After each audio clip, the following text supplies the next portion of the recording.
యాదాద్రి చౌటుప్పల్ మండలంలో భారీ వర్షం పడింది. నేలపట్ల వర్కట్పల్లి మధ్యలో అలుగుపోసింది చెరువు. రహదారిపై భారీగా ప్రవహిస్తోంది వరదలో కొట్టుకుపోయి చెట్ల మధ్యలో ఇరుక్కుంది ఒక కారులోని 7 ప్రయాణికులు సురక్షితంగా బయటకొచ్చారు.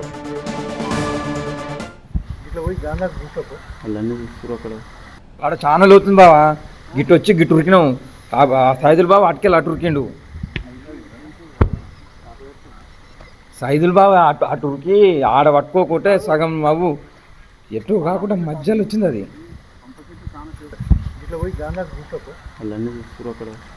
చౌటుప్పల్ మండలంలోని భారీ వర్షం కారణంగా నేలపట్ల వర్కట్పల్లి మధ్యలో అలుగుపోసింది చెరువు. సో రహదారిపై భారీగా వరద ప్రవహిస్తోంది. ఆ వరదలో ఒక కారు కొట్టుకుపోయి ఆ చెట్ల మధ్య తుప్పల్లోంచి ఆ అలుగులోకి వెళ్ళి అక్కడ చిక్కుకుపోయింది. అయితే ఆ కారు అక్కడి నుంచి కొట్టుకోపోకుండా ఒక తాడుని కట్టి అలా ఉంచారు. సో వరద మధ్యలో కారు అలానే ఉంది. లకీలీ కారులోని 7 ప్రయాణికులు సురక్షితంగా ఆడ పట్టుకోకుంటే సగం బాబు ఎటు కాకుండా మధ్యలో వచ్చింది అది.